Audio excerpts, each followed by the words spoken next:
Powered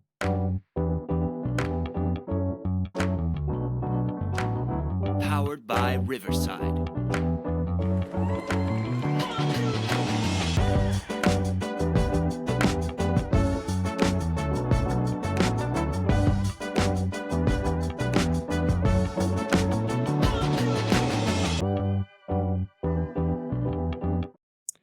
Welcome back, everybody, to another episode of In-Laws and Out of Bounds.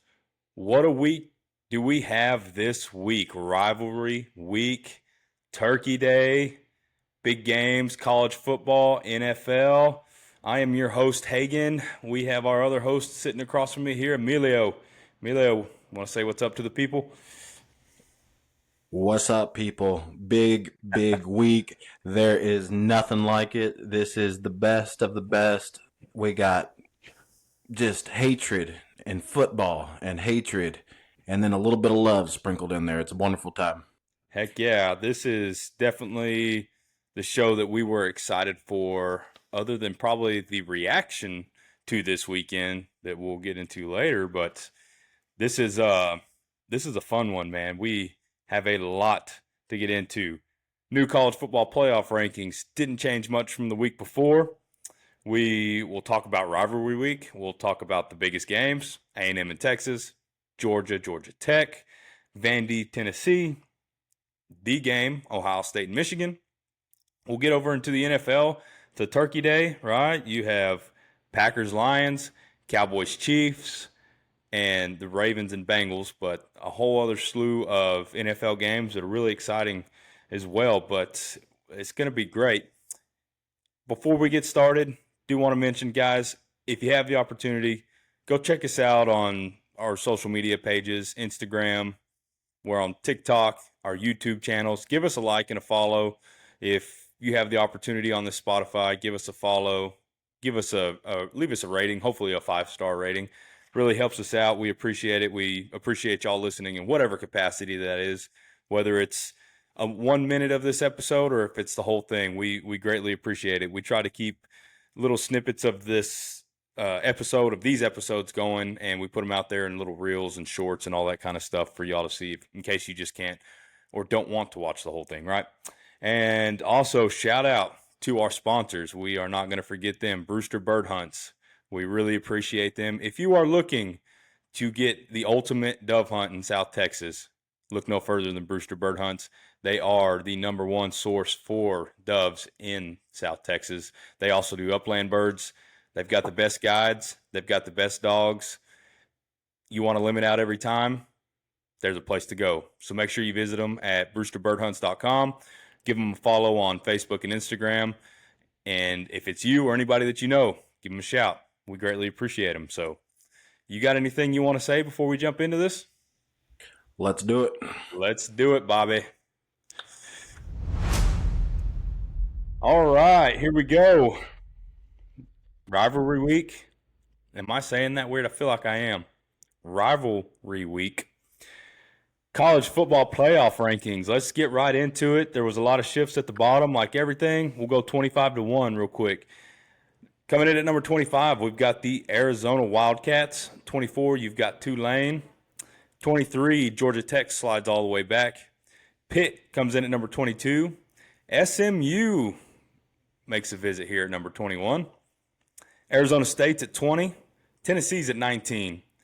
Virginia's 18. USC slides back to 17, only 17. That's kind of surprising. Texas is at number 16. I told y'all they were going to keep them around here. You hate to see it, but it is what it is. Michigan's at 15. Vandy's 14. Utah's 13. Miami, top 12 spot here. They did some shaking up here. They let them jump over Utah. That's going to be a big deal right there. BYU's number 11. Bama stays at 10. Notre Dame 9. Oklahoma 8. Ole Miss 7. Oregon 6. Flip-flop there. And then your top 5 is Texas Tech at 5. Georgia 4. A&M 3. Indiana 2. And the Ohio State University in that number 1 seed. Same as before. If we're looking at the bracket real quick, let's get into this because like we've talked about and you probably know, the number 11 and 12 in the rankings don't necessarily mean that they're in the playoff spot, because you are going to have you get 5 automatic qualifying bids from your top 5 conferences. So you got your Power 4 conferences, and then you're going to have one group of 5 conference that's going to come in here and get a spot.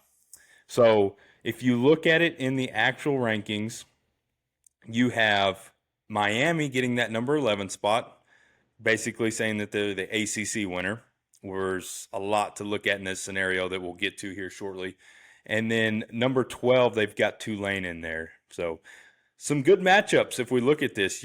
If we'll go left to right here, left down then right down, you'd have number 9 Notre Dame going to Norman, Oklahoma to take on the Sooners. Winner of that game would play Ohio State. Then you've got Tulane going to Lubbock to take on the Red Raiders. Winner of that game gets Georgia. Then you have Alabama going to Oxford to face the Rebels. Winner of that game gets Indiana. You would have Miami traveling to Eugene to take on the Ducks, and winner of that game would get the Texas A&M Aggies. Your first 2 out in this scenario remains the same, BYU and Utah. So you see that BYU was ranked at number 11, and they had Miami at 12, but Tulane is all the way back at that number 24 spot, and they get into that top 12 position there. What are your initial reaction to this, Emilio? My initial surprise is that Miami ranking. Not for any particular reason other than I can't even tell you who they played last week for them to jump up this high. And not that they didn't jump a real big amount, but I think I don't know. This particular spot having Miami there, I think that's just a placeholder more than anything. I don't actually, well, maybe now I see Miami winning the ACC. I haven't ruled the Pony Express out just yet. I was also surprised by where they were. They're in a good little position, SMU is. Yeah, SMU's not in a bad spot. This is the easiest. Let's get into the scenario of the ACC, because that's interesting. Part of me thinks that they only put Miami up in this spot so they could have some conversation going into this week, because really, if they didn't do that, nothing changes from last week.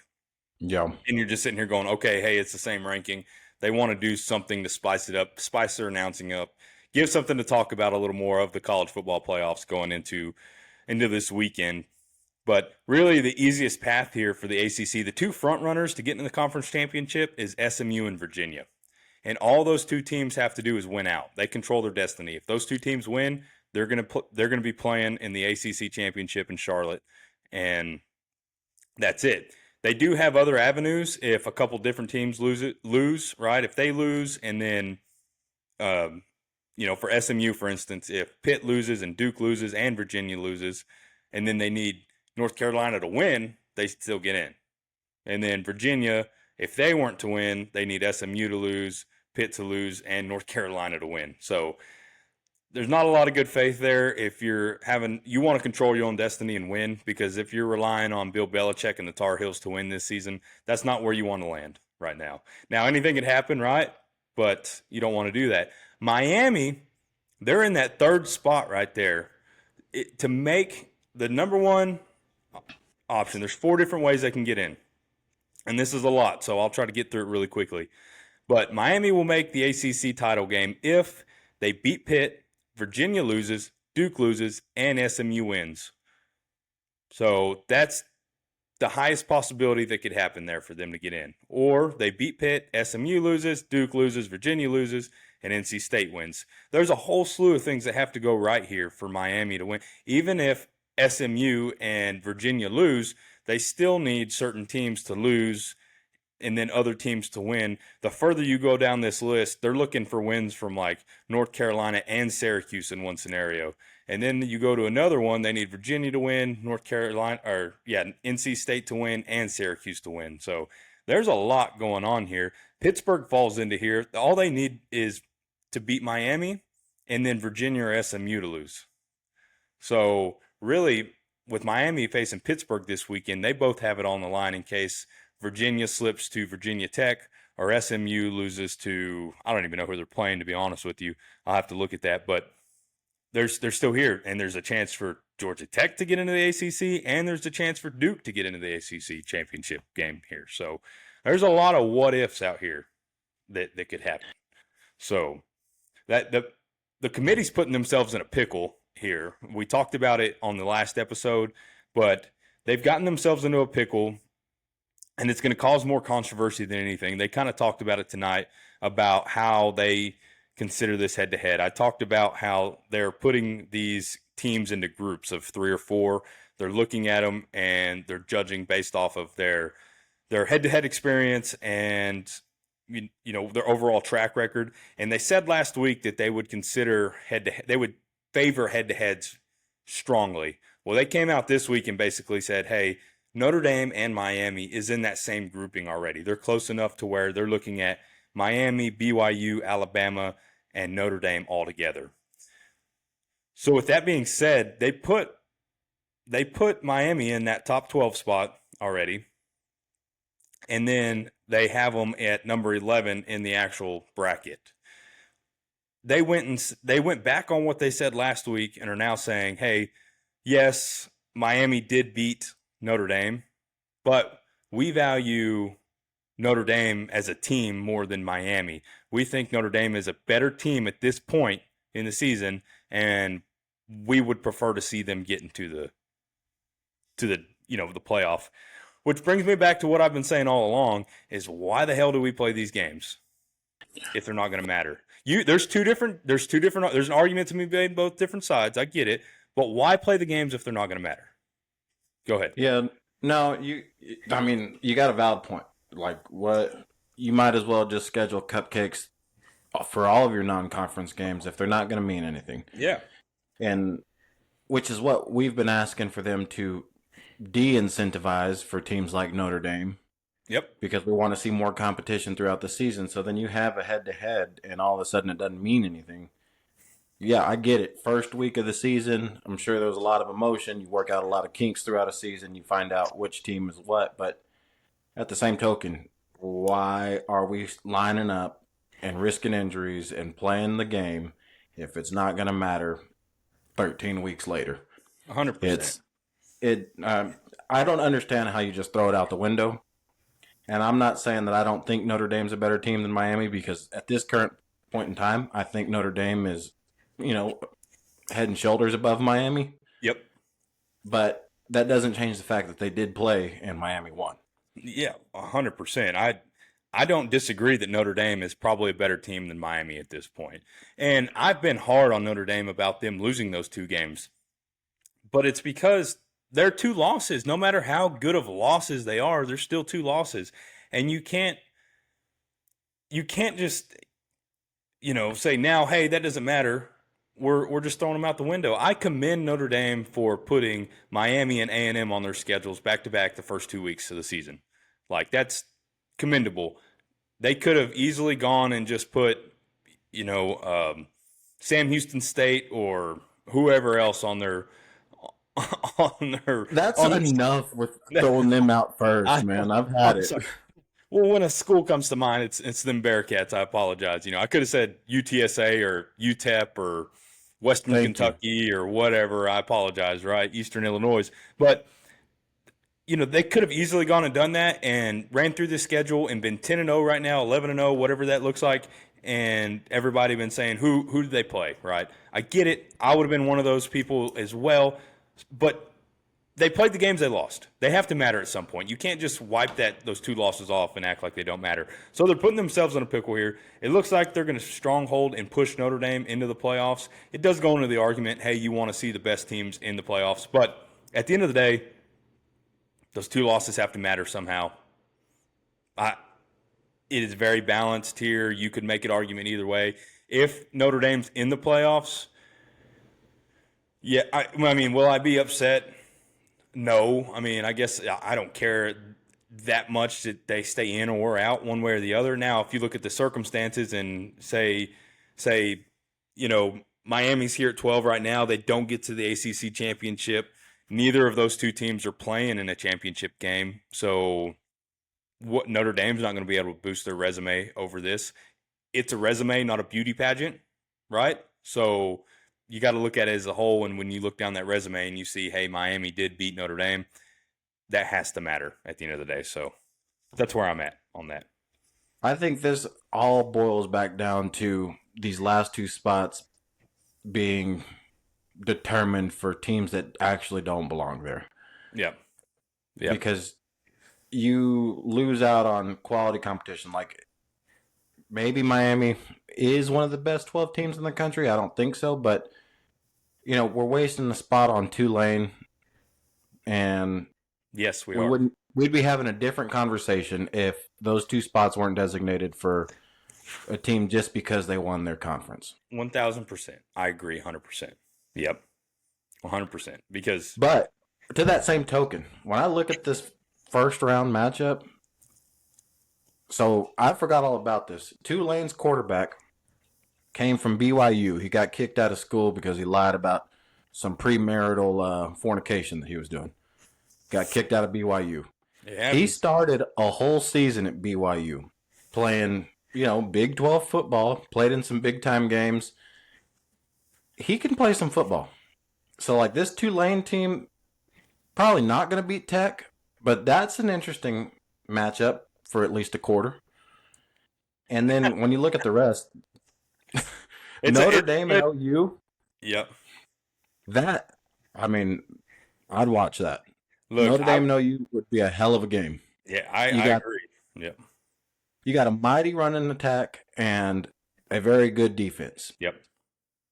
And then a suspect offense and, an okay defense. So I think that would be a solid matchup. The Oregon and Miami one, now if that ends up being Virginia, my gosh, that would be awful. I really hope it's not Virginia. I don't think Oregon Miami's close, man. Carson Beck, the way Oregon has played. I forget about Carson Beck. Yeah, Carson Beck. I mean, he's digressed somewhat. It seems like over this season, he started strong, and he's just digressed as we've gone, further along in the year. And Oregon shown they have a pretty opportunistic defense out there that they can make you pay for mistakes, making bad reads, throwing the ball late. Those are all things that Carson Beck does right there. That's a blowout game to me. I almost think that, no. Miami's got an athletic defense. That's the only thing that would make that somewhat interesting. Yeah, I guess so. But that game's in Eugene. I just think that'd be too much for them to overcome. If you look at it, Notre Dame, Oklahoma would be fun. Alabama, Ole Miss, it'd be fun. That'd be a good one. It'd be an SEC game that you don't normally get. I don't know, man. Can they get over that hump? That's a tough one. I'd have to look at that more. I've been a big Trinidad Chambliss fan this year, and Kwan Lacey and all them. They'd give them a run for the money. They can score. They did it against Georgia. There's some different things there. So that'd be tough. That'd be a good one. The Tech-Tulane game, it'd be competitive for the first 5 minutes. Sure. Absolutely. Yeah, first 5 minutes would be fun, and then Tech would just stomp them.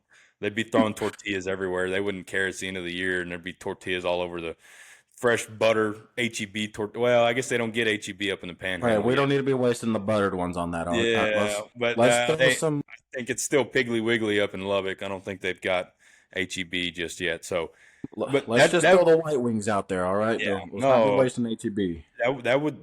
These would be a really fun. And if you look at potentially who I see, if you look at what would the semifinals would look like, and this is just based off of what I had right here. If you look at this, I would have Notre Dame beating Oklahoma. So you'd have Notre Dame, Ohio State. Great game.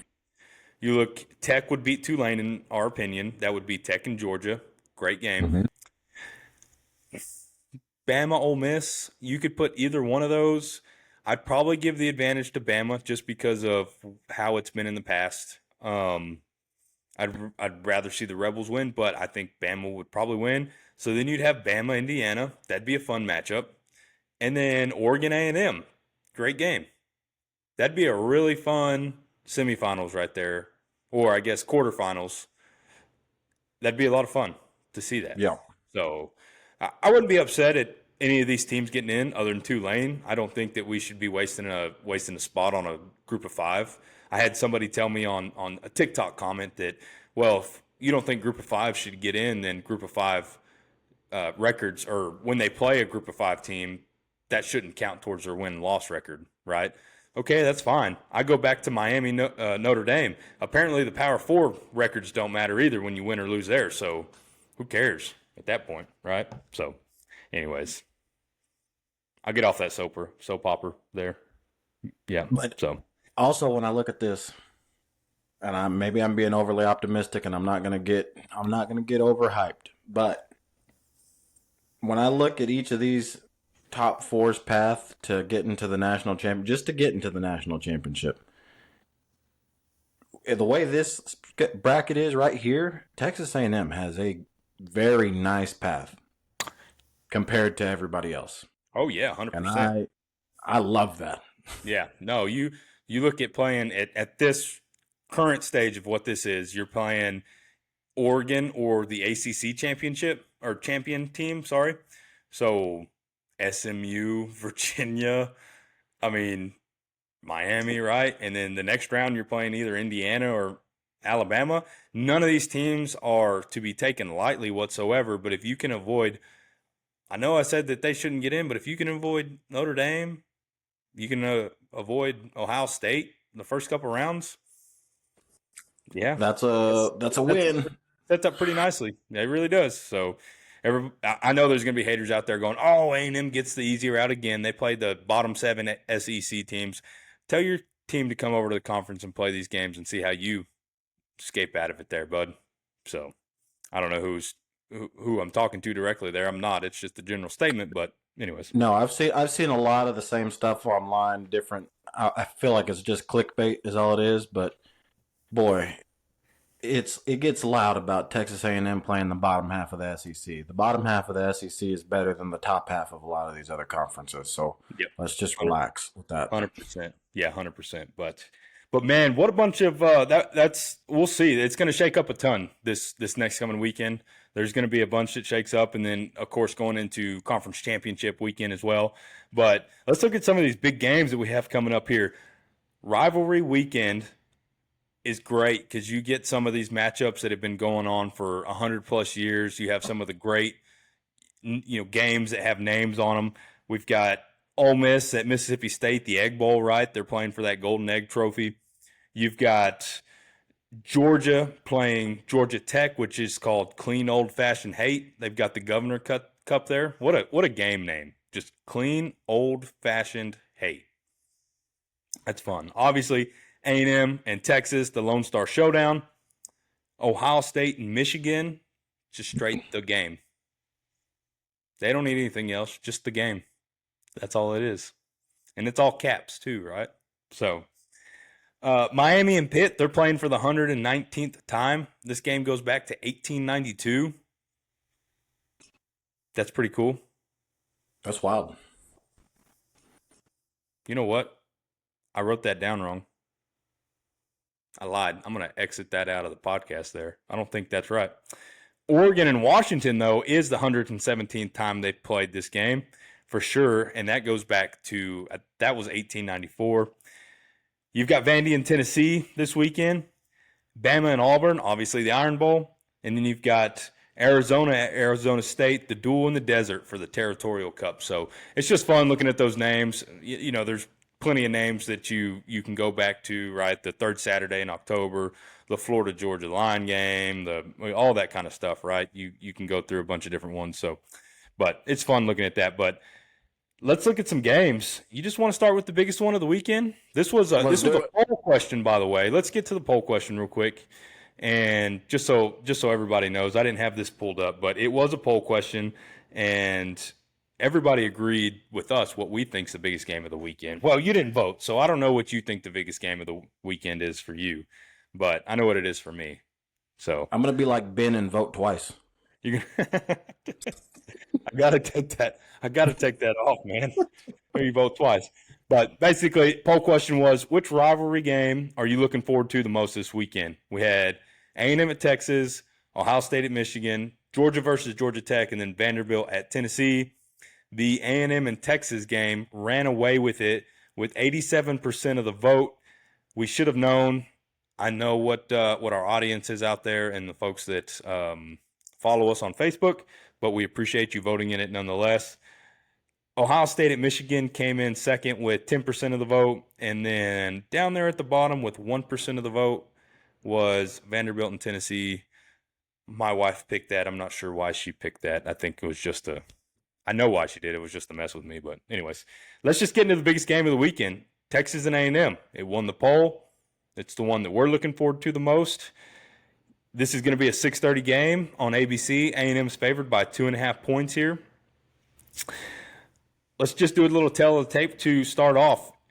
If we look at both offenses going down here, Texas A&M is averaging 465 yards a game, which is 40th in the nation. 269 yards or passing yards per game, which is 30th. 195.9 rushing yards per game, which is 25th in the nation. And then 38.1 points per game, which is 10th. On the other side, you've got Texas' offense that is averaging 381 yards per game, which is 73rd in the country. 259 passing yards a game, which is 35th. 221.6 rushing yards, which is 110th. Keep that in mind. That's 110th rushing attack in the nation. And then 29.8 points a game, which is 50th. On the defensive side of the ball, the Aggies are giving up 301 yards per game, which is 16th in the nation. That's overall, right? 183 passing yards per game, which is 23rd. 118 rushing yards per game, which is 27th, and then 21.5 points per game, which is 38th. Texas comes in with the 40th ranked defense, giving up 335 yards a game, 243 yards, passing yards per game, which is 106, 92.7 rushing yards per game, which is 7th in the nation, and then 20 points per game, which is 24th. So looking at all that, that's a lot of numbers. Taking it all in, you basically have the 40th ranked offense in Texas A&M taking on the 40th ranked defense in Texas, and then you have the 73rd ranked offense in Texas taking on the 16th ranked defense in Texas A&M. That's a lot being said there. Do you want to get into it first, or do you want me to continue on? I can catch my breath for a second. No, I mean, I think the obvious and glaring key stat in all of that for me is where Texas ranks on the ground game on offense. Yep. To me, that's going to be the biggest difference in the game, because if you look at what Texas A&M has done against ranked teams defensively against the run, they haven't been a total dominant force, which concerns me a little bit. But if Texas continues to be abysmal on the ground game, it could be a very long afternoon for Texas, and it could be a very ugly rout. But it's hard to say because Texas has shown little flashes. Obviously, Arch has played better, but everything kind of falls onto that ground game because Arch has shown that he's not very good under pressure. You get into obvious passing situations, and that is probably the highlight of that Texas A&M defense is their ability to get to the quarterback on obvious passing downs. Yep. That could be a very, very big problem for Texas. Their offensive line has shown that they cannot stop anybody. They have mastered the lookout block. I mean, they are great at it. So if Texas A&M is able to get them into third and longs and pin their ears back, or even get a lead early to where it creates a lot of passing situations for Texas, it could be a very, very long afternoon for them. Yep. Now, we're obviously talking about a lot of what ifs. I think the things that Texas has going for them is that they've played better as of late. And I say better loosely because that first half of that Arkansas game kind of looked more like what we saw for the majority of the season out of them. But when you find a way to build momentum up like that, especially going into a game like this, and they're at home, and there's all of the hype that there's always around this game, anything can happen. So, you have a little bit of extra motivation. Maybe your offensive line blocks a little bit longer on a run game. Maybe they pick up a couple extra chip blocks in the passing situations. anything can happen. And then Arch obviously has a lot more confidence now. But if I see another post about Arch Manning stats compared to Marcel Reed's stats, and one of them saying one's butt cheeks and the other one's a Heisman contender, I'm going to vomit because those numbers might look similar, but Marcel Reed just looks a lot better doing it. I had to get that off my chest because I've been seeing it multiple times in the past week. And I don't know if anybody's watching Arch in these games. It doesn't look great. Now, if this gets into a defensive struggle and A&M comes out sluggish like they like to do, I'm a little bit concerned, especially with it being a home game for Texas. And A&M loves to start off slow, and they're a second-half team. I don't love that about them, but, man, when I look at it, it's going to go, in my mind, Texas A&M wins, and I think they make a very, very loud statement. Yep. And that statement is that Texas sucks. Yeah. I agree with you on most of that. I've got some you want to call it notepad popping off the page here. I got a whole list of things here that I've written down, and I've got like 3 or 4 pages of this stuff here that we could Hit get me with through. the chalk talk. The biggest thing that I think of and what you said is, what does Texas rush attack look like? How can Texas stay in front of the sticks? That's going to be the key to victory for Texas, right? Because if you look at third down, Texas is 63rd. They're ranked 63rd in the nation in third down percentage, converting 40.8% of the time. A&M is first in the nation, only allowing a first down on third downs at 21.7%. Advantage A&M in that aspect, right? A&M does a very good job of attacking early, putting pressure on offenses to keep them in that third and long scenario. And third and long, for a lot of you folks that it may not know, right, is plus 5 yards essentially is what most would consider third and long. So when you get into those aspects, a lot of the time you're passing the ball. So you're putting it on Arch just like they have in different games. As maybe Georgia is our most recent example when he struggled, right? Arkansas wasn't. They did very well. They moved the ball. They moved the ball really well. They did have some struggles early on in the game where it was a score fest at first, and then it became a punt-a-thon, and then they went back to, just being able to attack on him. But if you look at the games where he did struggle, they were in those third and long. They did not have that running attack. Now, they are 110th in the nation in rushing. If you look at how it's stacked up against some of the tougher teams that they faced, they ran for 166 yards against Ohio State. They lost 7-14. They ran for 52 yards against Florida. Lost by 10 points, was it? I don't remember the exact score there. They ran for 133 yards against Oklahoma. They won that game. They ran for 100 yards even against Vanderbilt. They ran for 97 yards against Arkansas last weekend. And then they ran for 23 yards against Georgia. So the key for A&M in this aspect is to get them in those second and third and long scenarios, stop the run early. They do not have a solid top rusher on that side.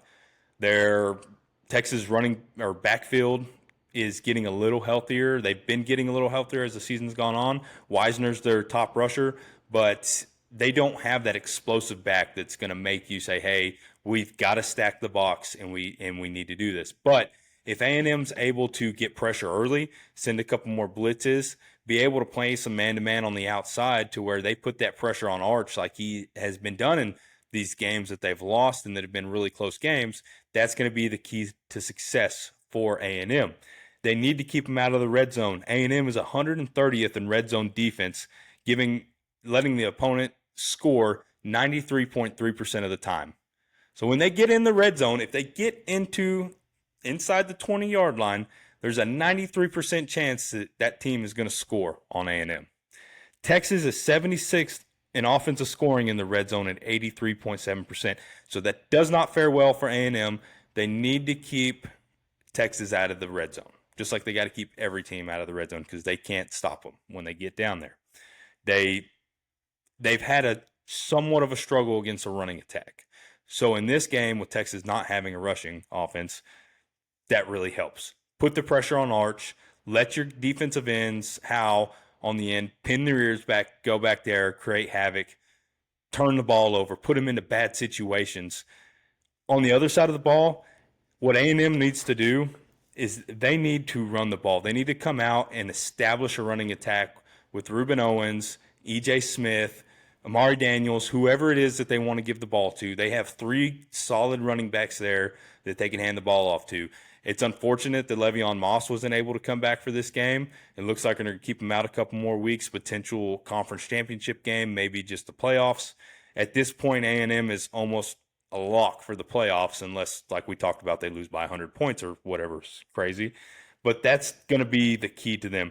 They need to run the ball well to where they can control the time of possession.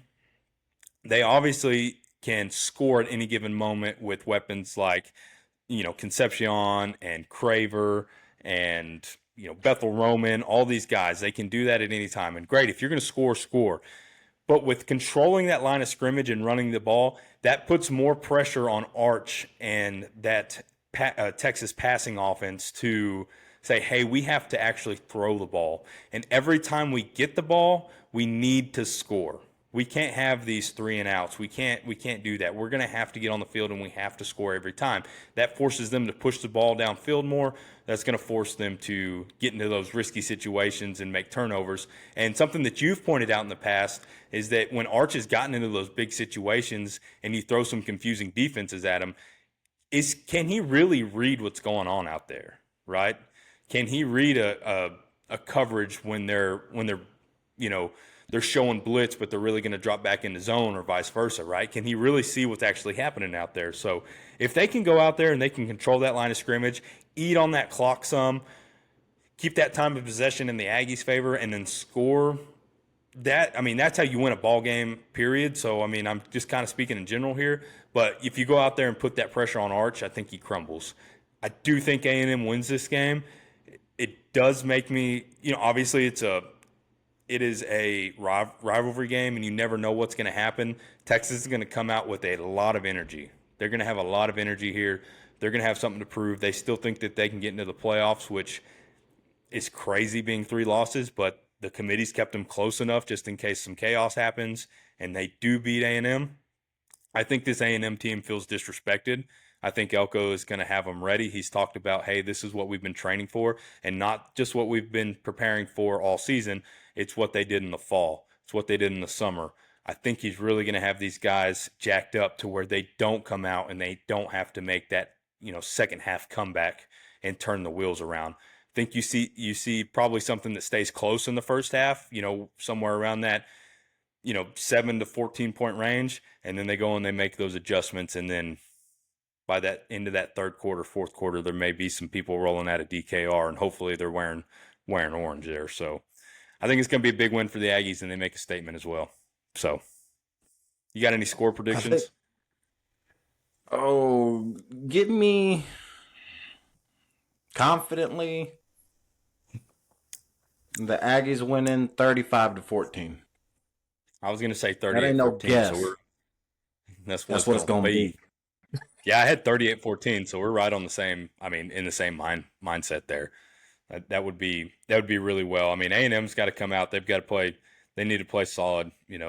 Texas has got some playmakers on their side of the ball. So just like you say, Arch has the same stats as Marcel Reed. They do have a defensive player in Colin Simmons on the other side that kind of matches that Cassius Howe. If you look at just stat wise, right?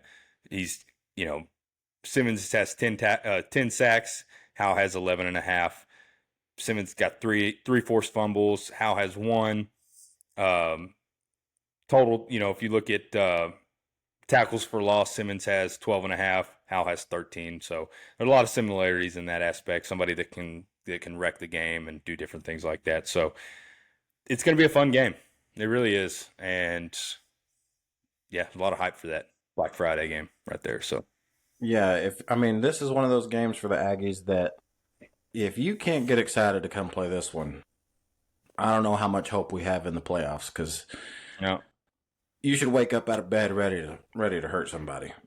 Yep. Just stay home. Just stay home. But we got A&M winning big there, so that'll be a fun one. Let's get over into the next one, the game. Do I even need to say more? I will. Number 1, Ohio State will be traveling to Ann Arbor to take on number 15, the Michigan Wolverines. This is a 11 o'clock kickoff, big noon game on Fox. So this is a tough one. I've got some more stats here, and I'm not going to break it down like I did the last one, but I looked at this one. I said, hey, I thought about it hard, and I was trying to think, okay, what is a real possibility that Michigan has here to win other than it being a rivalry game that, hey, anybody has a chance to win it? And then I came across some of these stats, and I was thinking about Michigan's defense and then Michigan's offense and what that looks like, and Ohio State's defense, Ohio State's offense, what they've been able to produce. So the Michigan's defense is number 67 in the nation and allowing passing plays of 20-plus yards. They're 58th in the nation on allowing passing plays of 10-plus yards. They're 52nd in passing defense, and then they're 50th in an opponent's red zone scoring percentage, right? I looked at that and then looked some more, and you flip the other side of the ball in Ohio State. The Ohio State offense has run 695 total plays this year. 326 of those have resulted in either a first down or a score. So 47% of their offensive plays have resulted in either a first down or a score. What does that tell to you? High power offense. Michigan up being the 67th team in the nation allowing passing plays of 20-plus yards doesn't stack up well against what Ohio State is bringing to the table this weekend, right? So that's my number one thing there. And then you flip on the other side of the ball. I saw that Coach Sharon Moore said that Bryce Underwood doesn't get rattled. I was like, man, he's got a lot of confidence in this. I want to look. I want to see exactly what these stats look like, right? So I look at Ohio State's defense. You know, I look at that. Well, I went and looked at, let's say, I looked at their defense, right? And I looked at Bryce Underwood. And I said, okay, Bryce Underwood for the year, he's got 2,166 passing yards. He's got 9 touchdowns. He's got 5 interceptions. Let's compare it to a Marcel Reed, who some consider in the Heisman. Marcel Reed has 2,752 yards, 25 touchdowns, 8 interceptions. Quite a bit difference there. He's got 3 times the amount of touchdowns, right? So I said, okay, let's look at Ohio State's defense. Ohio State's defense is the number 1 ranked defense in the nation. They only give up 206 yards a game. They give up 7.6 points a game. And I'm sitting here going, man, what else do we have? Michigan's red zone offense is 109th in the nation. Ohio State's is number 1. There's a lot that's stacking up here. Julian Sayin, possible front runner for the Heisman, 2,832 yards, 27 touchdowns, 4 interceptions, and a 79.4% completion percentage. Jeremiah Smith, 69 catches, 902 yards, 10 touchdowns. Bo Jackson, 129 carries, 835 yards, and 5 touchdowns. There's a lot of offense, and there's a lot of defense on this Ohio State side. And I know where your head's going to be, but I just couldn't bring myself, after looking at what Michigan's schedule looked like, just kind of checking them out a little bit. I don't think Big Blue has much of a chance here this weekend, Emilio. And I'm a sucker for picking underdogs. And in the past, I've loved to see Ohio State lose. And I'm not saying that I'd be upset if Ohio State lost, but it's hard to pick against them in this aspect. And I hate to say what score I think the score is going to be, but I'll let you have your rebuttal here and convince me otherwise of why I should not pick Ohio State in this instance. I would be swayed maybe even a little nervous, a little scared after everything you just listed off. And there is cause for concern. And Bryce Underwood, I will be the first one to tell you that if you watch him play, sometimes it's impressive and sometimes you're better off closing your eyes. But there's some things which kind of is contradictory to what we just picked on this last one, but this is different for some reason. There's some things that you just can't measure with numbers and a sheet of paper, and that's the big mo.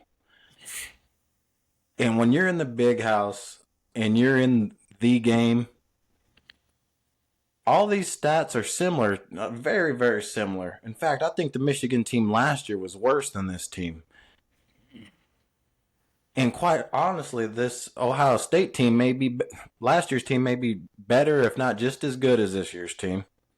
And do you want to know what happened on that Saturday morning? The Big Mo rolled with the Big Blue.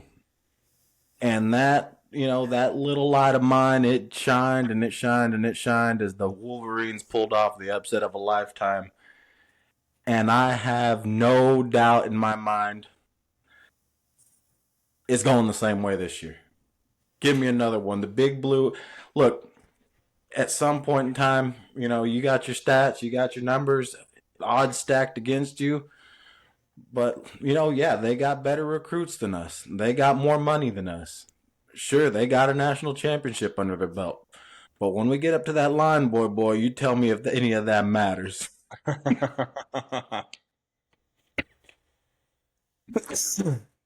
What's your score? I'm interested to hear your score here.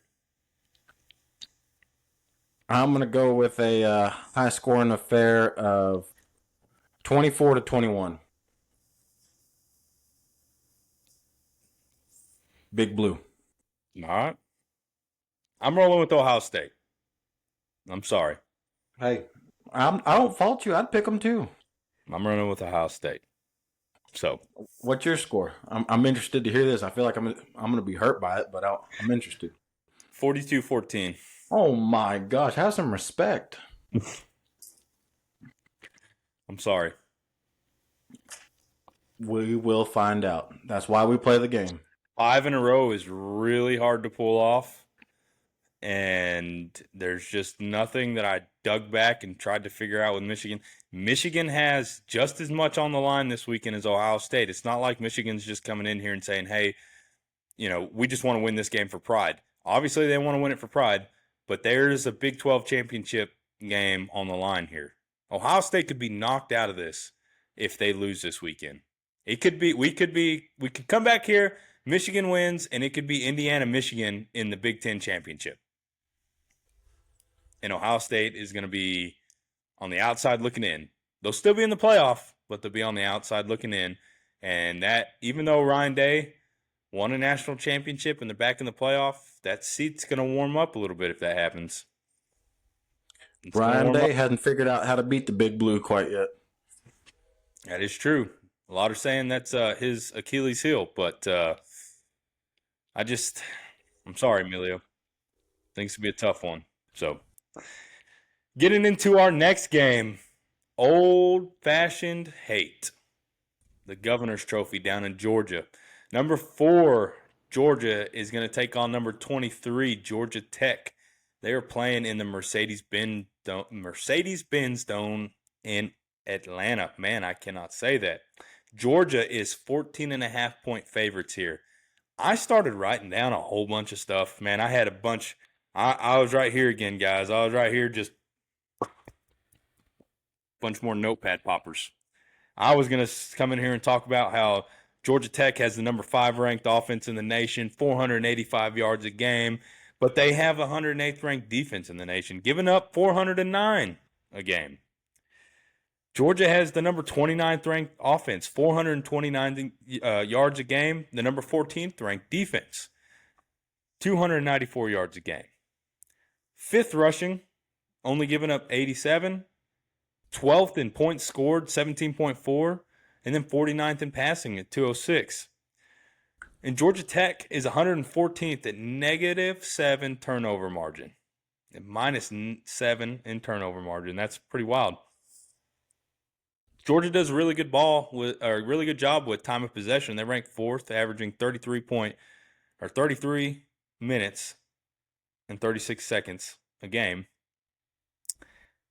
And I kept looking. Haynes King, he's had a great year. I don't know why he hasn't had more consideration to go to New York for that Heisman Trophy. If you look at his stats, he's the leading passer and rusher for Georgia Tech. In most instances, that would be cause for concern in some areas, but there's been times in the past where that has been a quarterback that has done both of those things, right?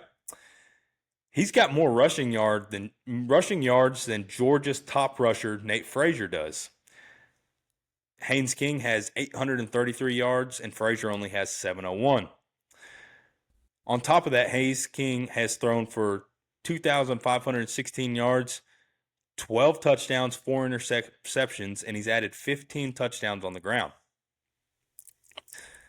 And I just sat here and thought about this and thought about it and thought about it and thought about it.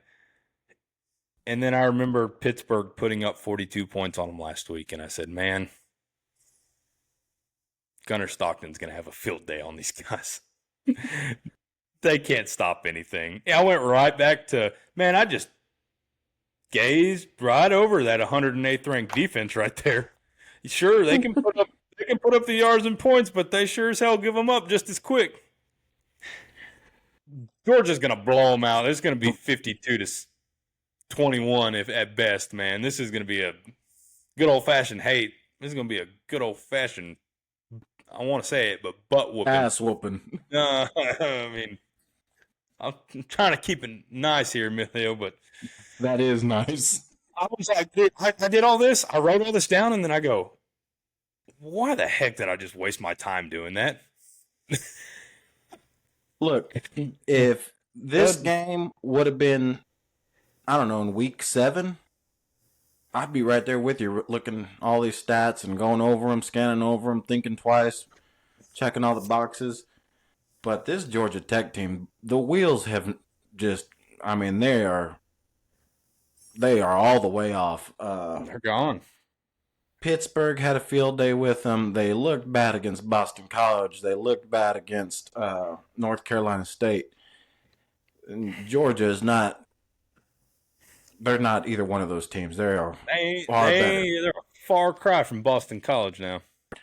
So I could see this one being. I've spread 14.5 seems like that is not nearly enough. I could see this one being I don't know, like a 37-10 game. Hey, just know this. Georgia Tech goes to the ACC championship game if Pitt wins and Virginia loses and SMU loses. Or Miami wins and NC State wins, then SMU loses, Duke loses, and Virginia loses. So there is still a path. There's a lot that needs to happen there in those scenarios, but there's still a path for this Georgia Tech team to go to Atlanta. I guess they're in Atlanta already, but to drive over to Mercedes-Benz Dome, get their heinies whooped, and then go straight to Charlotte for that. I can't believe I said heine, but It is what it is. So, yeah, I wrote all this down.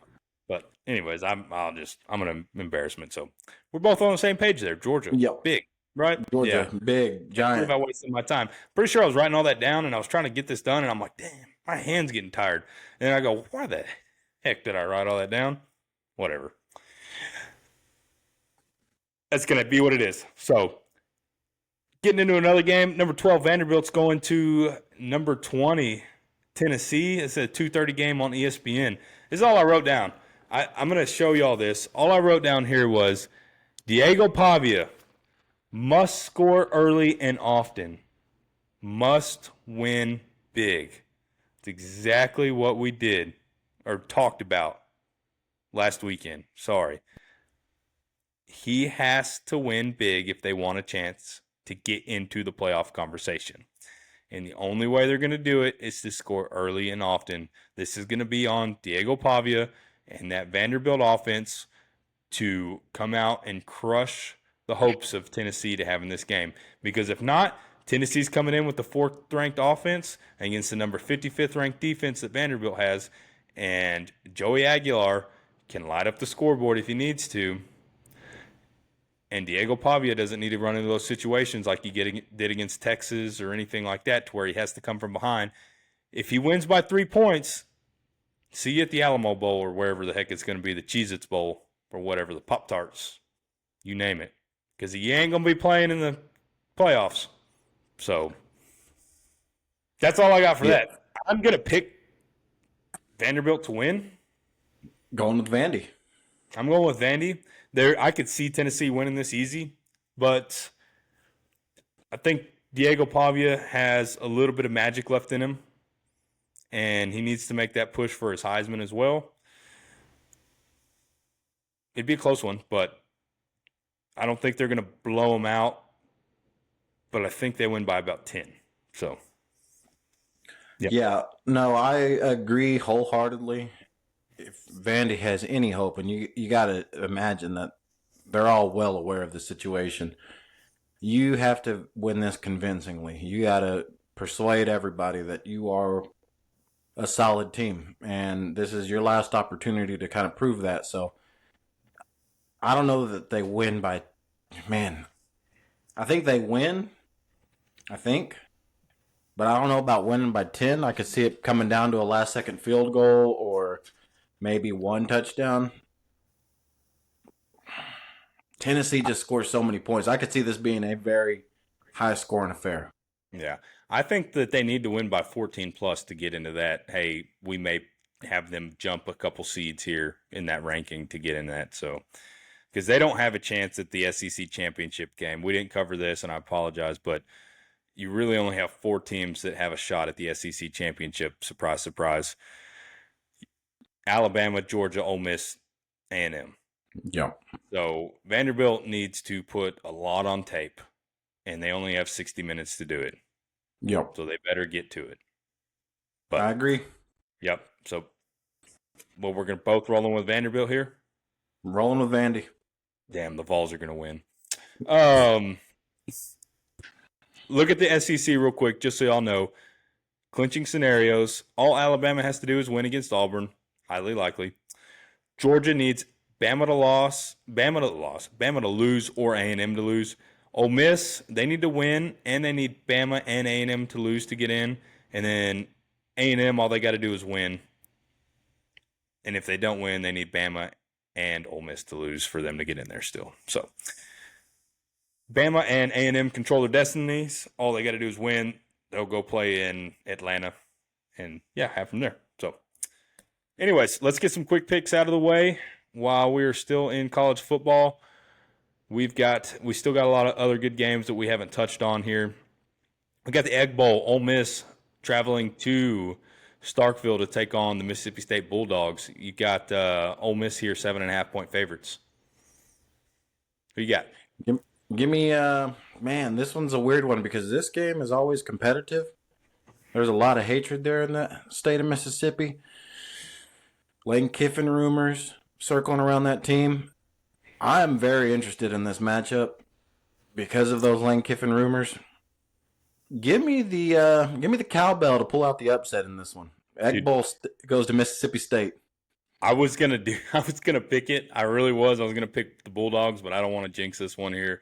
So I'm gonna take the Rebels just to save that jinx.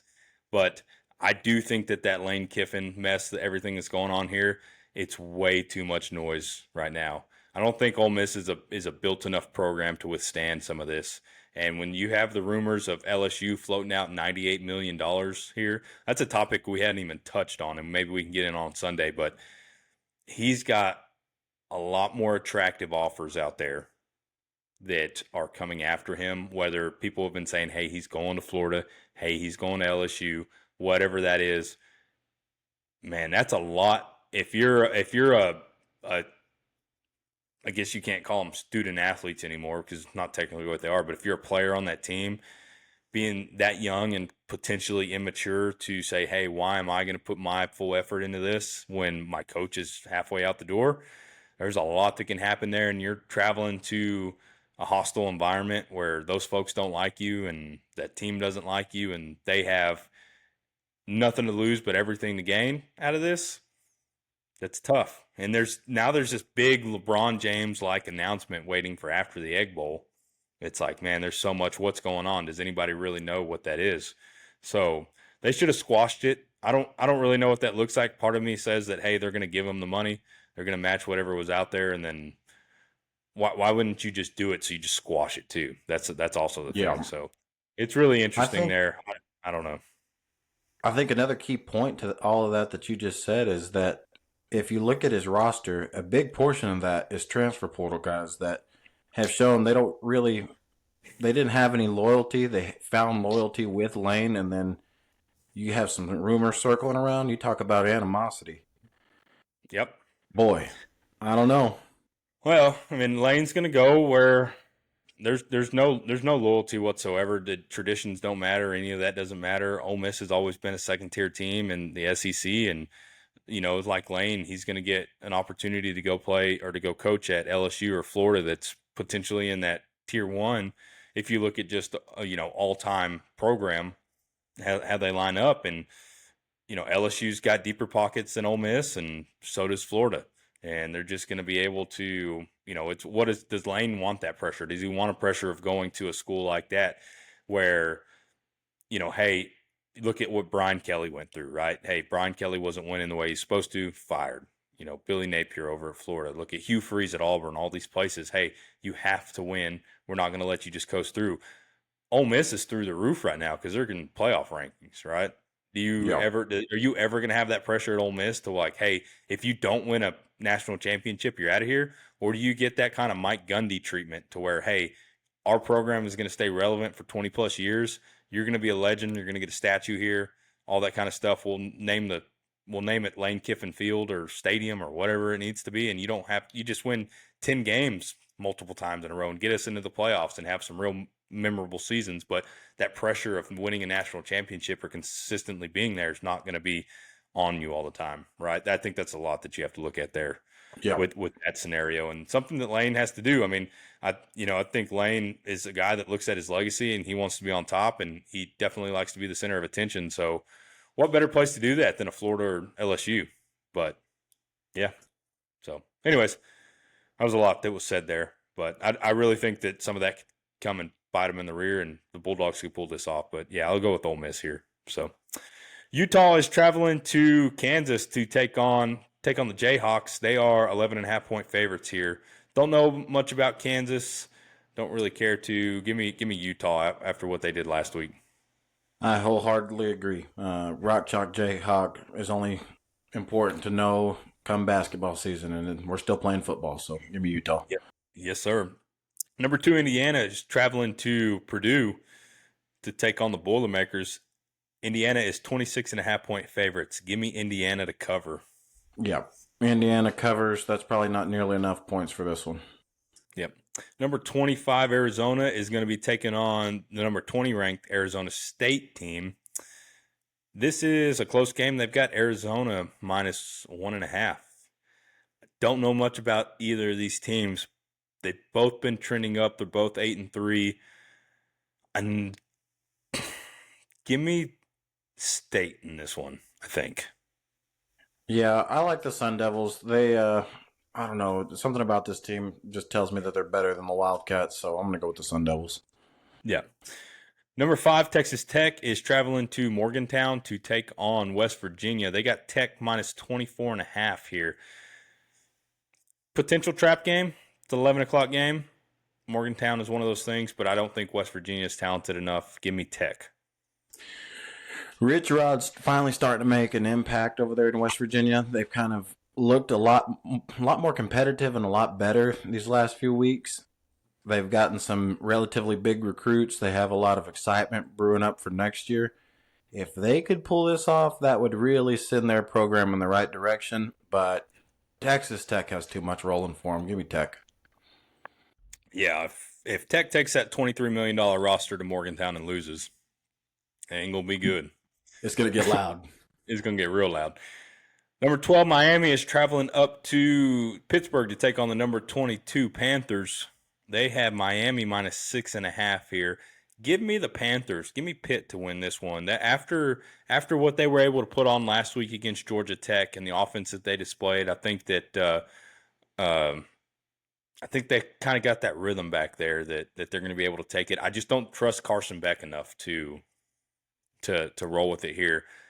Miami 100% can win, obviously, but I just think Pitt's going to get it done. They've got a lot to play for. It's something exciting about their program. I think if you're Miami, you're hoping that Oregon, somebody just really drops the ball this week. I think Miami wins. I don't know how much. I don't think they win big, but I think they win and keep their hopes alive. Yep. UCF is traveling to take on number 11 BYU. They've got BYU minus 17.5 here. UCF just hasn't been able to put it together. They've been a tough team here this season. It's one of those teams that they just don't have the money to compete in this Big 12. It's already an interesting, team in that conference. But give me BYU. They've got their sights set on a rematch with Tech in that Big 12 championship. Yeah, give me Bear and the boys. Go Cougs. I don't know why they're going to get whipped in that championship game, but whatever. Number six, Oregon's traveling up to Seattle to take on the Washington Huskies. They've got Oregon minus 6.5 here. This is a trap game. This is a tough one. But I'm just going to stay with Oregon here. I know it's a safe pick and it's not the exciting one, but for some reason, just Washington and the losses that they've had some up and down games here. They are a physical team. They're somebody that can push them to the brink. But I think Oregon is resilient enough, and they're going to still be riding that high from this USC game last week. So, yeah, give me the Ducks. I think the Ducks are going to come in a little bit too high in this one. I like the Huskies. I don't know why. I got a good feeling about the Huskies winning this one. I think this is going to be the one that blows up this top 12. Yeah, I wouldn't be upset about that. LSU is headed to Norman to take on number 8 Oklahoma. They've got Oklahoma minus 10.5 here. This is one that I've been thinking about. Why? I'm just kidding. They barely beat Western Kentucky 13-10. Give me the Sooners, man. The Sooners are going to shut down that offense, and maybe Mateer can find something. But even if he doesn't, they're gonna hold him down, and Oklahoma's going to get a big win on Senior Day. Yeah, the Sooners roll in this one. The Tigers, boy, looking to next season. Lane's seats ready. Yep. Virginia Tech is traveling to take on number 18 Virginia. They've got Virginia 6.5-point favorites here. That James Franklin effect has not kicked in. Give me the Cavaliers. I don't trust this Cavaliers team, but I don't see there's a way that they lose this one, so I'm going to go with the same. Yep. Number 10, Alabama is traveling to Auburn to take on the Tigers. They've got Alabama 6.5 points here. This is a 6:30 game, so it's a night game at over at Tiger Stadium, or I guess it's Hare Stadium or whatever it's called. But it's always going to be close. You've seen it in the past where unranked Auburn teams can keep Bama close.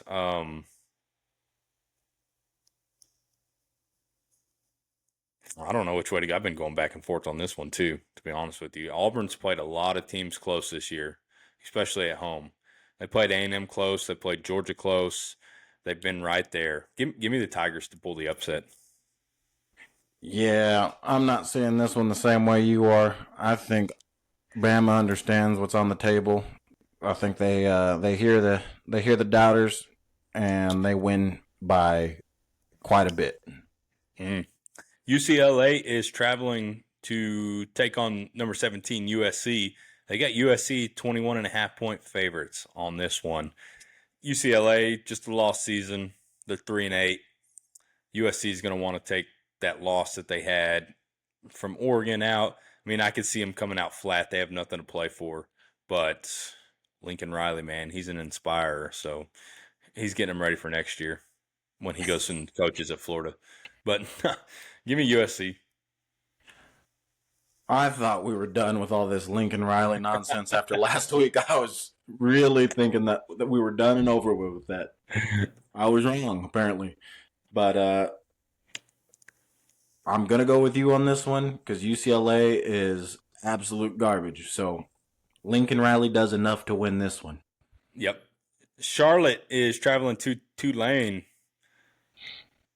to take on number 24 Tulane. I can't even think of what Tulane's mascot is. I've been trying to think about it all. The Green Wave. Green Wave, I'm sorry. They the Green Wave are 30.5-point favorites here. Charlotte's coming off that thumping to Georgia. They're going to get thumped again here. Give me Tulane. Yeah, Charlotte is 1-10 and not sure that they need to have a football program. So give me the Green Wave in this one. Yep. Number 21 SMU is traveling out to face the Cal Bears. Man, Cal's been a sneaky team here, but SMU has also poured a lot of money into this program here. They did it last year. They made it. They've got a lot on the line. They've got a chance to get to the ACC championship. Give me SMU. Yeah, I would love for SMU to make it to the ACC championship and maybe even the college football playoff and have as many teams from Texas in the college football playoff. That would be neat. But Yep. yeah, I think the Pony Express wins this one. They've dumped hundreds of millions of dollars into that athletic program, so their donors expect a lot. So, last game, number 9 Notre Dame is traveling out to California to take on the 4-7 Stanford Cardinals. Notre Dame is 32.5-point favorites. I don't think it's enough. I think Notre Dame is going to do what they can to make another statement game here to where they can keep that Miami and their talk out of play. If it comes down to that. So give me Notre Dame by probably like 40. Yeah, unless Andrew Luck and Toby Gearhart and Christian McCaffrey are all going to come back and play for this one, there's not a chance Stanford wins this game. Yep. Nope. So that wraps up our college football. That's our top 25 there for our picks. That was a lot. We went through a lot there. There's a lot of good games. They're going to start Friday, and they're going to go on, and it's going to be jam-packed this weekend. It's going to be jam-packed. So I'm looking forward to it, looking forward to seeing what happens. Obviously, if Friday doesn't go the way we want it to go, it's going to be a bad weekend, but still a lot of fun, still things to look forward to. These playoff rankings are going to shake up a ton, we believe, as we go forward. So got anything else for this slate before we move on? No, I couldn't be more excited about this college football weekend. This is a big one.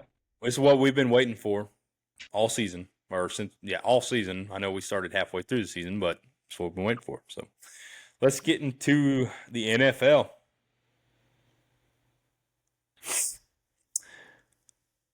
NFL starting with Turkey Day, man. The day before college football starts. We got Thanksgiving football here. We've got the first game on the docket. We've got the Packers at the Lions. That's a 12 o'clock game on Fox. You've got the Lions favored by 2.5 here. The Lions have been in a slump. They went to overtime with New York last weekend in Detroit. The Packers handled business against the Vikings, made them look like a JV team. I don't know where this Lions team is right now. Jahmyr Gibbs is playing great. They have a ton of weapons in St. Brown and in Williamson. If it gets into a shootout, I obviously trust the Lions a little more, and I think this is what this is going to turn into. That Packers defense is good, but the Vikings had a lot of opportunities last week that J.J. McCarthy just wasn't able to seize the moment on. He's just not there. Don't know what the status of Josh Jacobs is either. He was going to be a game time decision on Sunday, and maybe they kept him out just thinking, hey, we've got the Lions on a short week. We don't want to play him and then get him going. Emmanuel Wilson did good in that spot. Micah Parsons is playing pretty well. He's got 10 sacks on the season already. I'm going to roll with the Lions here just because I think when you look at it offensive-wise, the Lions have a good defense too. Aiden Hutchins is playing tough. I think he's going to get after Jordan Love. If Josh Jacobs doesn't play, that's going to be a really big loss for the Packers. So give me the Lions in this one. Yeah, I think what Green Bay does well on defense is obviously rush the passer, but nobody gets it out quicker than Jared Goff, and they draw up so many screen passes and just get it out in space in a hurry. So I think that's one way to offset a pass rusher like Micah Parsons. And then Jahmyr Gibbs on the ground. Man, he is electric. He can obviously move the ball for him. I also am going to go with the Lions in this one.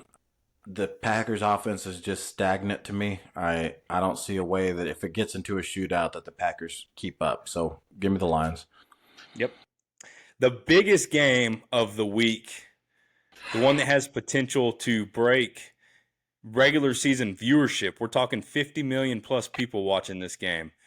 3:30 on CBS. You have the Kansas City Chiefs traveling down to Jerry World to take on the Dallas Cowboys, America's team, who everyone will be tuning in to watch on Thanksgiving, whether you're looking to avoid your family and get to some football or enjoy it with them like I will.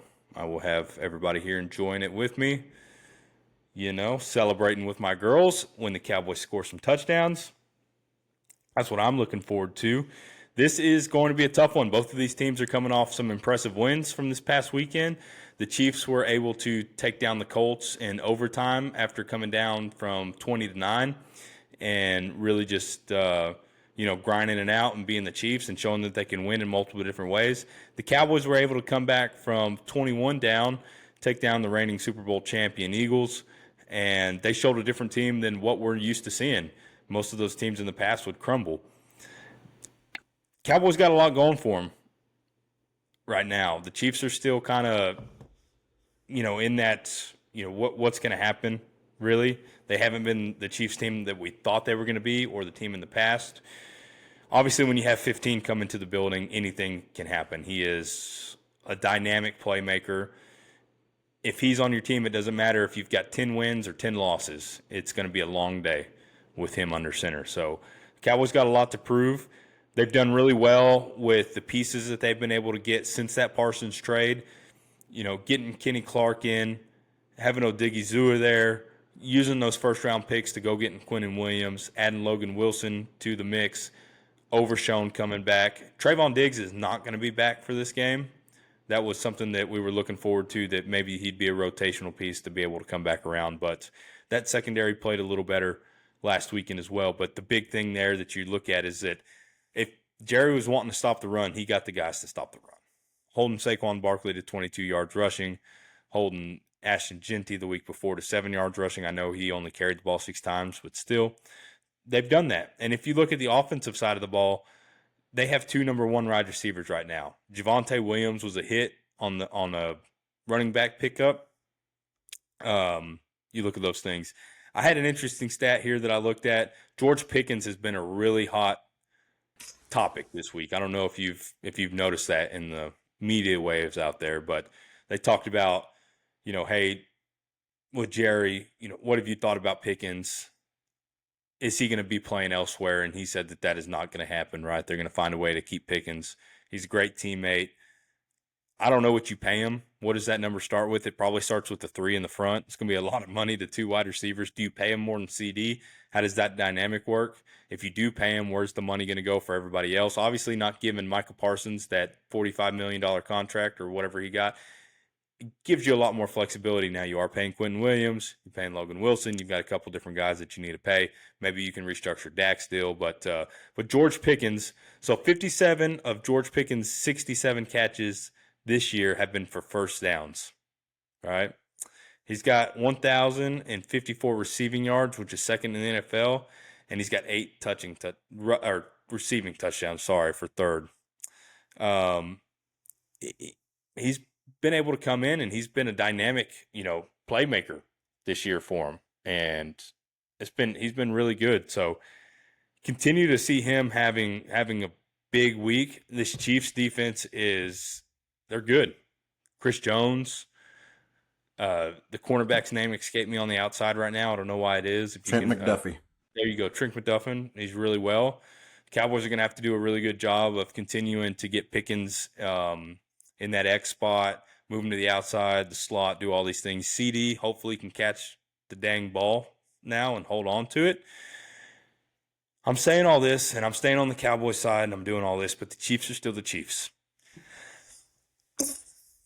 I'm not going to slide past that. You still have, like I said, 15s walking in the building.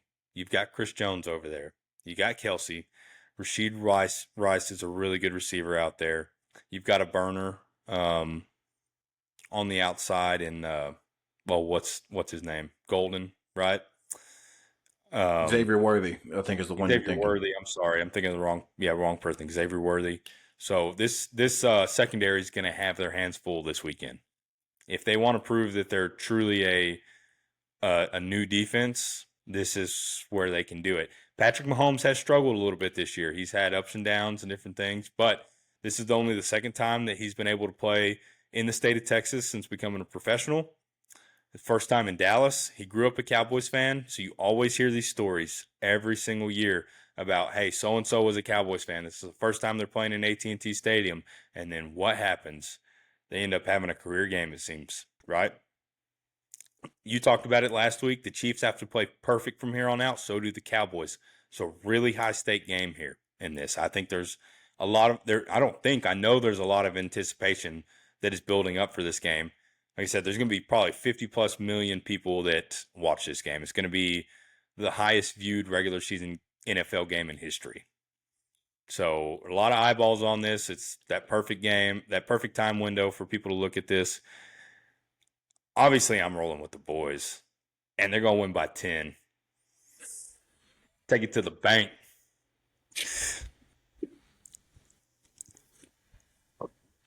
All right. That was impressive, and I think one thing I will say, George Pickens, being what he's been this year, has been quite the surprise. I fully anticipated him to continue his shenanigans that he did in Pittsburgh and spend more time playing grab ass than actually playing football. And he's actually committed to the game and looked like a number one receiver. I'm not totally sure that he is a number one wide receiver. I think it has more to do with the attention that he doesn't have because of CD. So I think there could be some fool's gold for some teams this offseason that try to throw big money at him expecting to get this same output. Fair enough. But but to that point, I mean, yes, CD does attract a lot of attention and it gives him a lot of opportunity, but he's made the most of those opportunities. So he's been playing lights out. He's been their shining star, I think, for when you look at their entire season as a whole on offense. He's been very, very consistent. Now, your revamped defense, like I said last week, they look better against the run game. But this Chiefs offense is one that really doesn't even rely on the run game at all. They haven't been able to run the ball on anybody, and they find a way to win games. They know what they have at quarterback.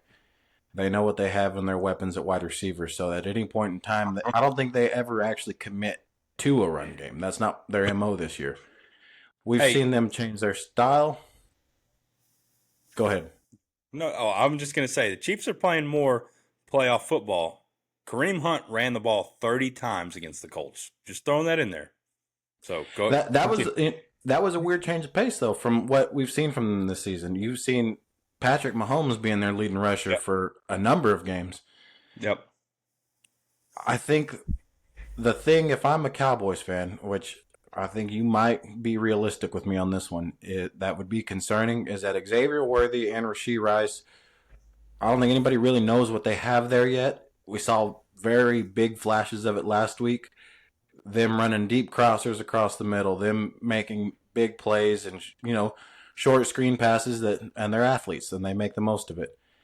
I think the matchup between Dallas' secondary and Patrick Mahomes in that passing game is going to be where this one is decided. And I trust Patrick Mahomes in that passing game far more than I would trust Dallas' secondary. Yeah, it turns into, is it going to be a shootout? I trust Dallas to be able to score points, but can they get a rush on Mahomes? Mahomes is not a running quarterback, but he is probably one of the best scramblers, right? The game.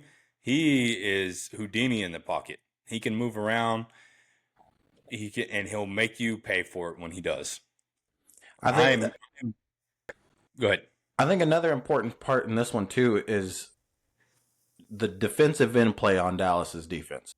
Yeah. Because with Quentin Williams and Kenny Clark up the middle, it's going to flush Mahomes outside of the pocket. And if they start getting into positions where they're creating big gaps by over pursuing or playing to the outside shoulder too far, to your point, Patrick Mahomes will make you pay in that situation. He's not, extremely fast, but he's very, he's very decisive about when he decides to run. And it's always in critical situations, and he always finds a way to pick up, a 3rd and 13 for some crazy reason. Yeah, 100%. We're going to see what Eberflus has done. It can do, really. I mean, a lot of people blame Eberflus at the beginning of the year for, coaching, and it was his fault that the defense looked the way it does. I didn't necessarily agree with that at the beginning. I think you see when he actually gets some players that are worth the dang that, hey, he's a pretty decent coach and he can make things happen. He's had a job in the NFL for a long time for a reason, but yeah, I would be lying if I said that this Chiefs passing offense versus our passing defense didn't scare me a lot and could be a huge deciding factor.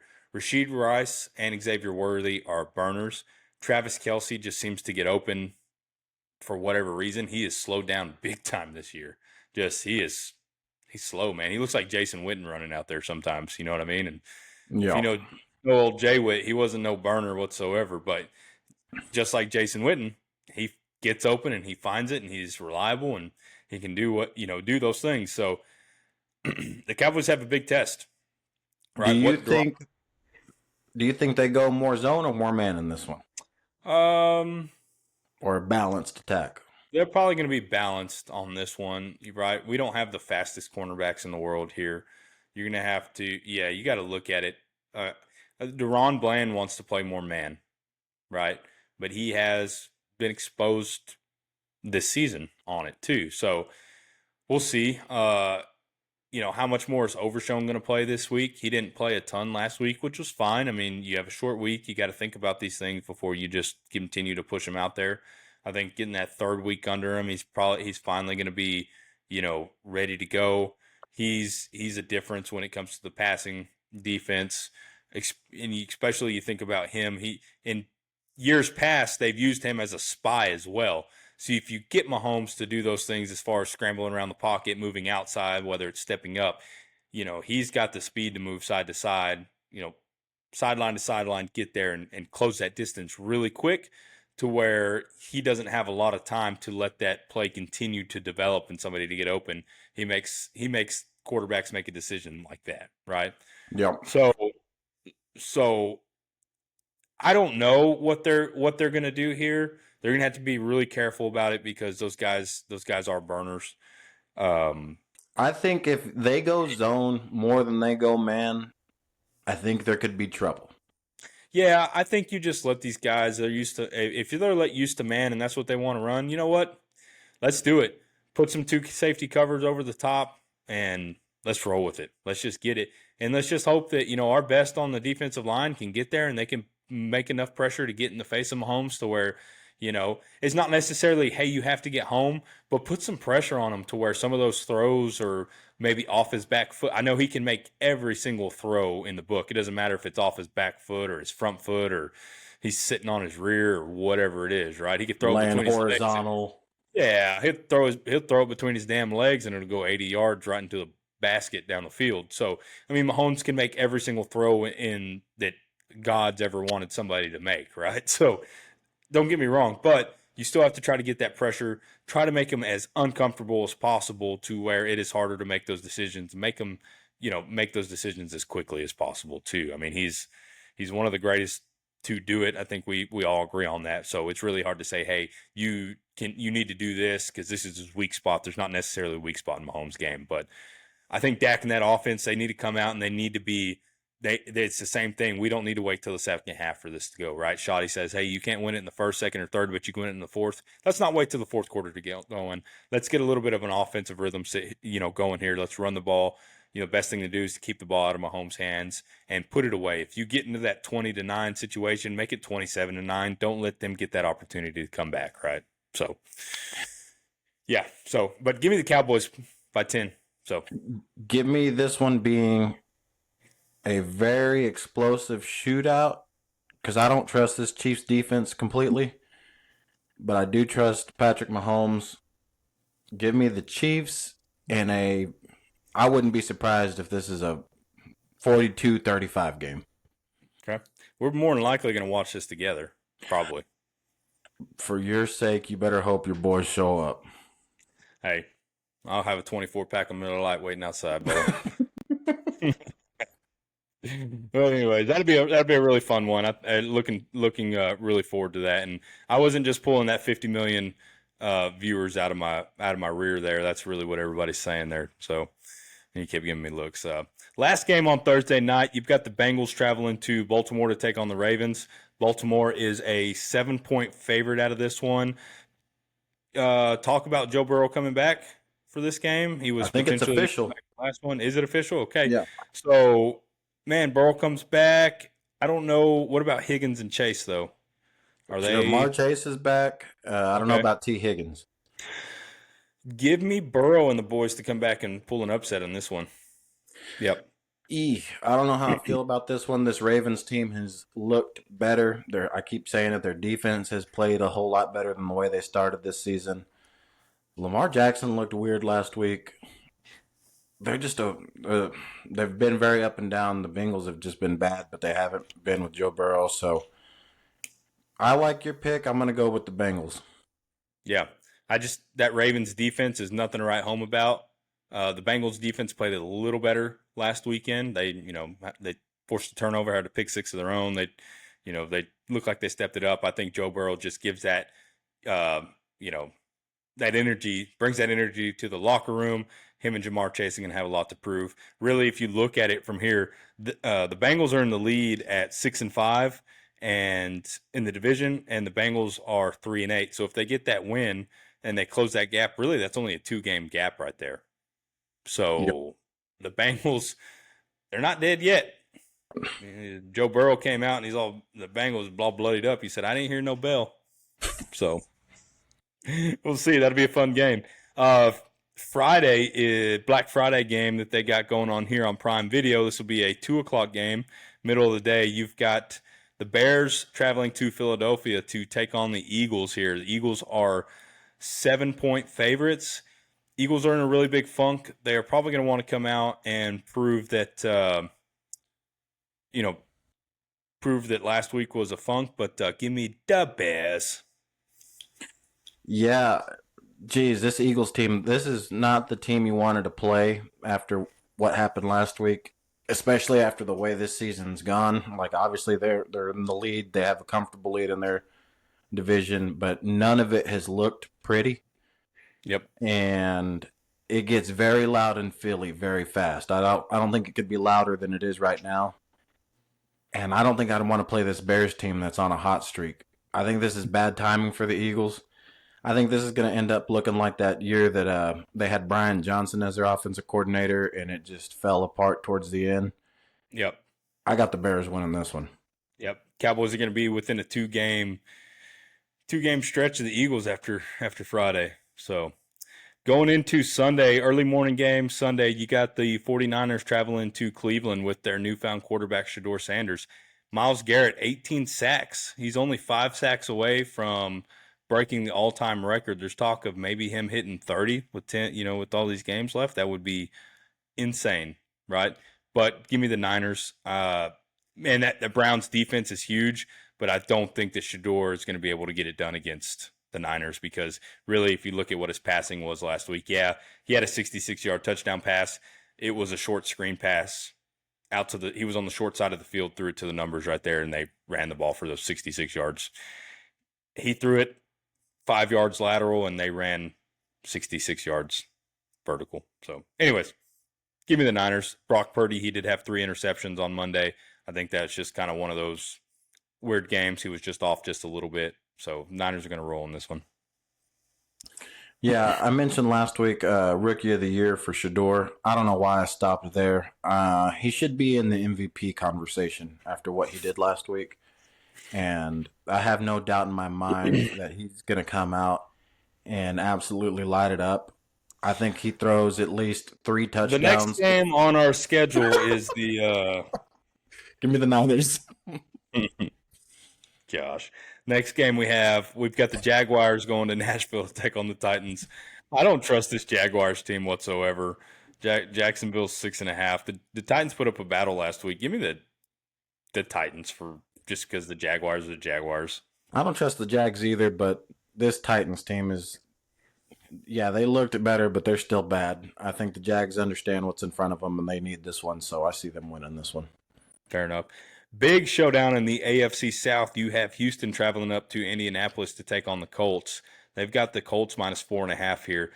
Man, this one's really tough. I really wish Indiana would have pulled off, or Indianapolis, excuse me, would have pulled off that win against the Chiefs last week. That Texans team, man, they're coming back around. The biggest concern I have is C.J. Stroud. What does he look like? He's back, so he's taking the reins from Davis Mills. That Texans D is for real, though. The Colts are going to want to prove something and get things back. The biggest question mark is, do they get Jonathan Taylor going to where they can open that play action up again? This is a hard one for me. I don't know who to pick here. I'm just going to go with my gut and pick the Colts at home just because it's a home game for the Colts. Yeah, this Colts offense has been sputtering a little bit, and Daniel Jones has stopped looking like a different Daniel Jones there for a minute. So this Texans defense is just so damn good. It's hard to bet against them, even though, 5 teams have obviously proven that they can get got, but I think that had more to do with their offense.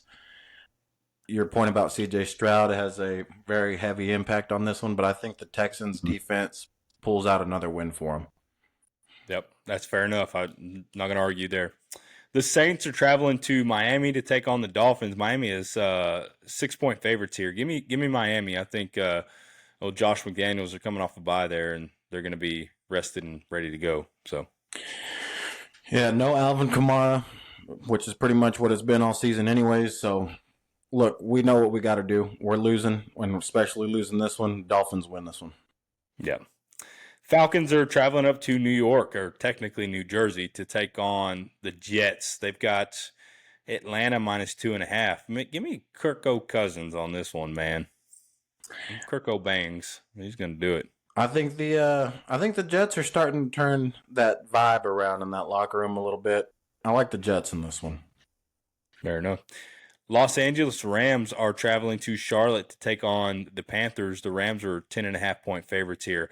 That Panthers team Monday, they just looked terrible, really. I mean, their defense played really well, but their offense can't get anything going. Bryce Young, man, he had that huge, 448-yard game a couple weeks ago, but the question just still remains: is he ever really going to turn that corner, and can he be a true test? Rico Dow and that rushing offense is not running the ball like they had in the past. They may have just gotten to that streak where they got a couple teams on some down weeks into some different things to where they had that success. But this Rams team is probably the best team in the NFL right now, and I don't see the Panthers being able to keep up with them. Yeah, the Panthers abandoned the run game completely. Not totally sure why. This last game, they gave Rico 6 carries. Yep. Doesn't make any sense to me, especially with Bryce Young. Take the pressure off of him. Give Rico the ball. Give Chuba Hubbard the ball, something. But there is not a chance they beat this Rams team. Yep. Go ask Chip Kelly in Las Vegas why he doesn't give his back more than 6 carries.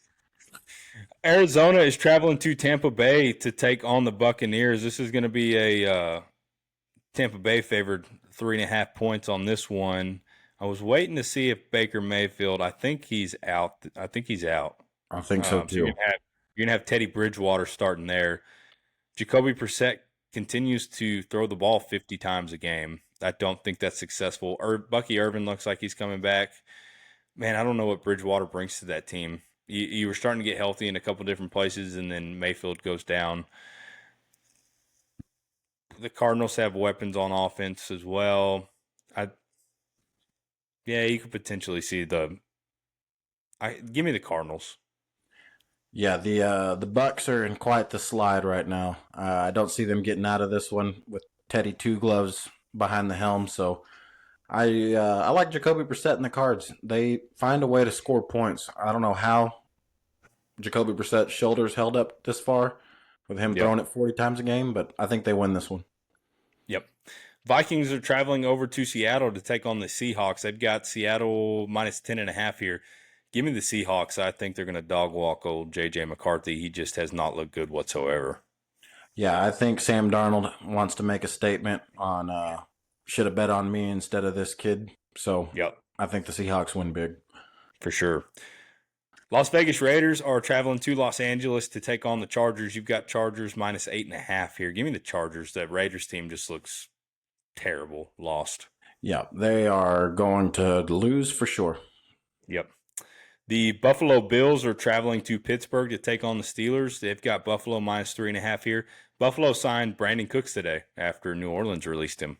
Wow. So What a they got signing. they got another offensive weapon there. Instead of getting a running back, they got a washed up wide receiver. Rodgers plays, that gives them a little bit better of an opportunity here. Kenneth Gainwell's been really the only bright spot for that Steelers offense.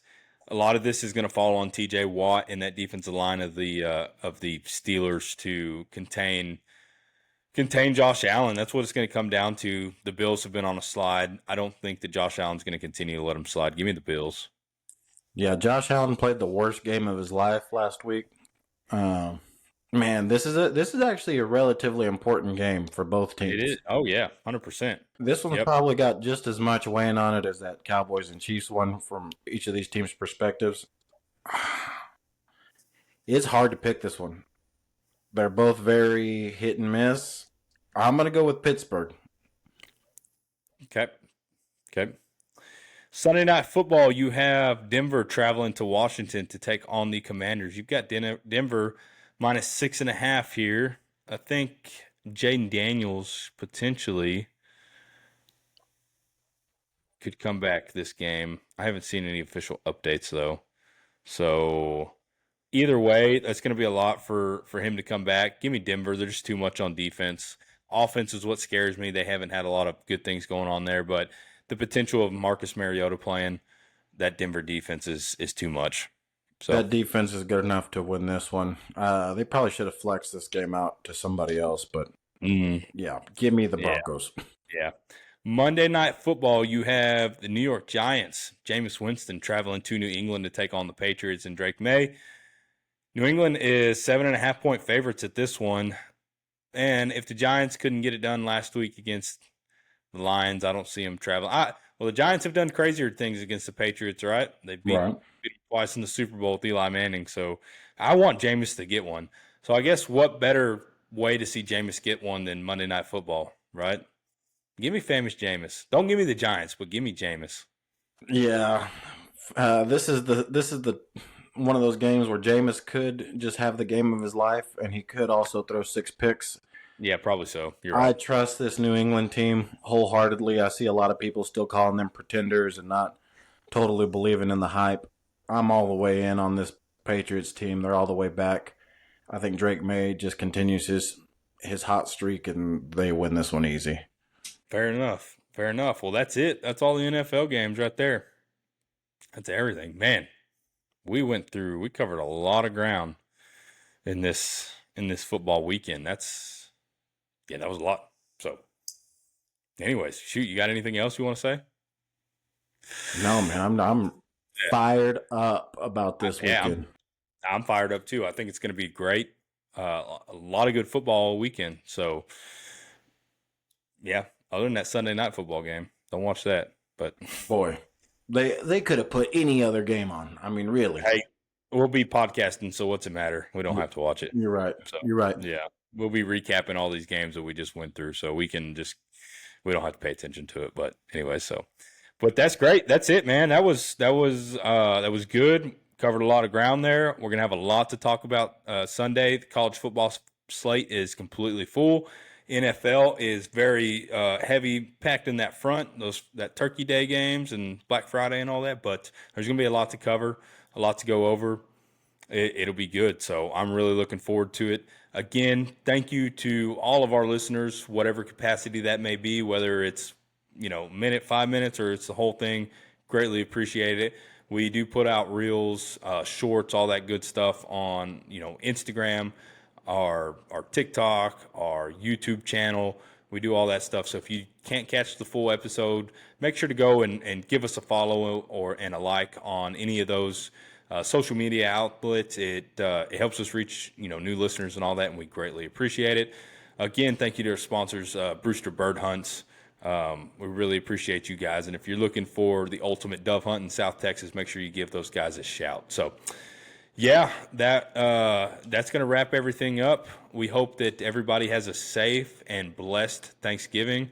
Lord be with all of you if you're traveling or anything like that, and enjoy the time with your family. These are Thanksgiving is one of those great holidays that we get, and really to look back on just to be grateful for all the things that we get here in this life and that God has blessed us with. So make sure you hug your loved ones, reach out to those friends that maybe you hadn't talked to in a while, and just be thankful and be giving this season. So, you got anything, Emilio, before we sign off? God is great. Football's good. Yes. Yep. Let's go. Let's do it, baby. All right. We appreciate you guys. Thanks for listening to us again. We'll be back. I guess we'll be back here Sunday recording, but you'll see us Monday. And yeah, peace out. This has been another episode of In-Laws and Out of Bounds. See you later, guys.